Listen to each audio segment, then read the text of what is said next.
anak-anak prakarya ini adalah materi yang unik, materi tentang keterampilan, di mana di semester 1 kalian sudah belajar tentang pengolahan, ya, bab pengolahan. Jadi prakarya itu ada 4 tema ya anak-anak.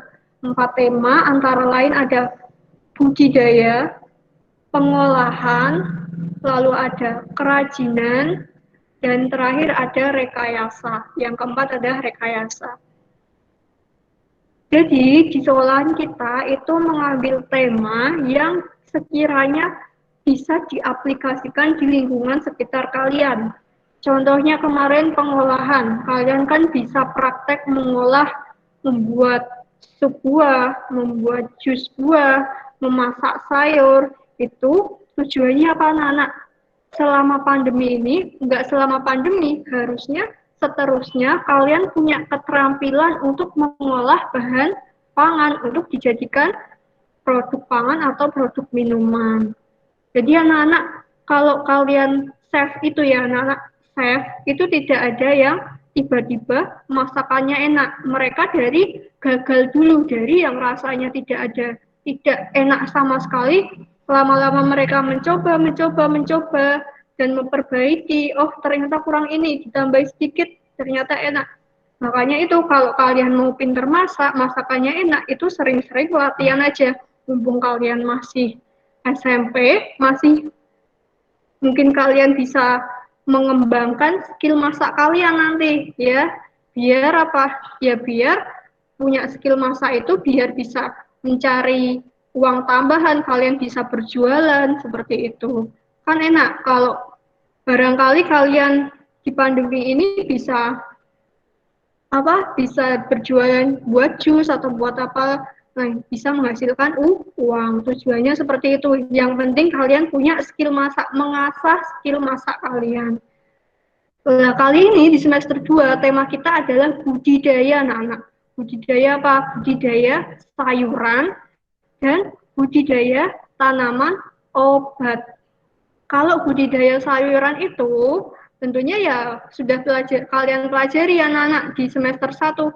Sayuran contohnya ada sayuran bayam, kangkung, cabai, lalu ada sawi, wortel, kentang, dan sebagainya. Bagaimana kita memperoleh itu? Kita membudidayakannya dari apa anak-anak? Dari biji. Nanti bu bijinya dari mana? Tentunya kalian boleh, kan ada cabai itu bijinya kalian bisa kumpulkan, atau biji tomat kalian bisa kumpulkan, nanti kalian tanam, sebar, nanti akan tumbuh seperti apa. Itu nanti ya anak-anak, nanti nunggu instruksi Bu Dwi, jadi kalian ini belajar teori dulu, bagaimana toh tahapan membudidayakan sayuran itu seperti apa, kita nanti belajar di sini. Lalu di bab 2 ini ada tahapan, jadi bab 2 nanti kalian baru praktek. Yang bab 3 adalah budidaya tanaman obat. Tanaman obat contohnya adalah yang sering kita dengar adalah tanaman obat keluarga. Contohnya ada yang tahu anak-anak tanaman obat keluarga?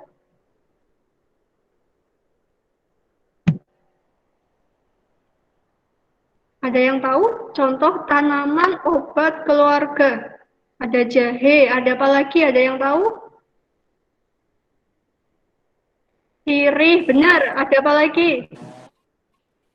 Ya, ada. Pak, Bu. Apa nak? Temulawak. Pintar, temulawak, ada sirih, jahe, temulawak, kencur, apalagi? Yang tajam-tajam warna hijau, yang biasanya buat rambut, buat muka, apa itu namanya? Lidah buaya. Lidah buaya. Lidah buaya ternyata manfaatnya sangat banyak sekali anak-anak. Kalau kalian misalnya sedang menyetrika anak-anak, lalu terkena lempengan setrika itu, kalian jangan pakai odol. Karena apa? Nanti akan rasanya lebih terbakar. Tapi pakai lidah buaya dioleskan. Jadi lidah buaya itu adalah tanaman wajib yang harus kalian punya di rumah. karena manfaatnya sangat banyak. Biasanya untuk menghaluskan muka bisa, untuk menghaluskan rambut bisa, untuk mengatasi luka bakar juga bisa. Jadi kalau kalian sedang masak, kecipratan minyak goreng, ya kalian harus cepat-cepat cari lidah buaya, dioleskan yang terkena letupan tadi, biar apa anak, biar tidak membakarnya itu tidak terasa, biar lebih meredakan letupan cipratan api itu ya. Pokoknya itu adalah tanaman yang harus kalian budidayakan nanti, tahapnya nanti sekitar bulan Maret ya. Nanti kita praktek tanaman obat, bulan Februari nanti kita praktek budidaya tanaman sayuran. Oke, lanjut. Dan di pelajaran prakarya ini kita akan belajar ini tahapannya, teknis pembelajaran ada video sinkronus atau conference atau penjelasan materi. Saat ini namanya adalah conference anak-anak. Kita video sinkronus, kita bertatap muka secara daring.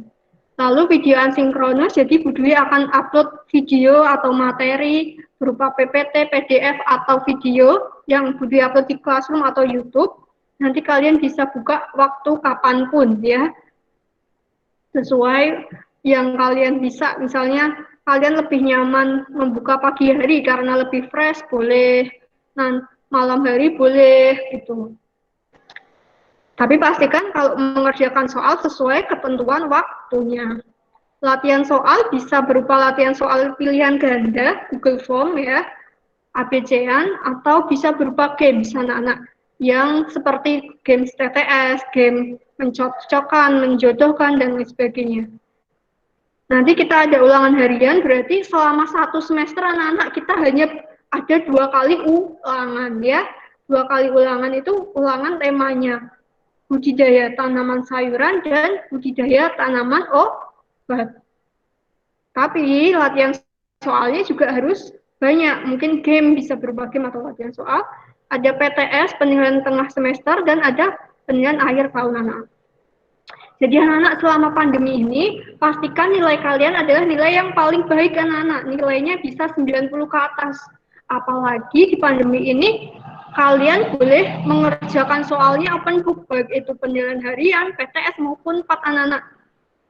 Kalau prakarya, itu adalah tipsnya adalah kalian sabar atau teliti membaca. Jadi Bu Dwi itu selalu mencari soal dari materi yang Bu Dwi jelaskan sekarang, atau dari buku paket anak-anak. Jadi Bu Dwi selalu mencari materi di buku paket, dan kalian tuh baca dengan teliti. Biasanya jawabannya ada di situ.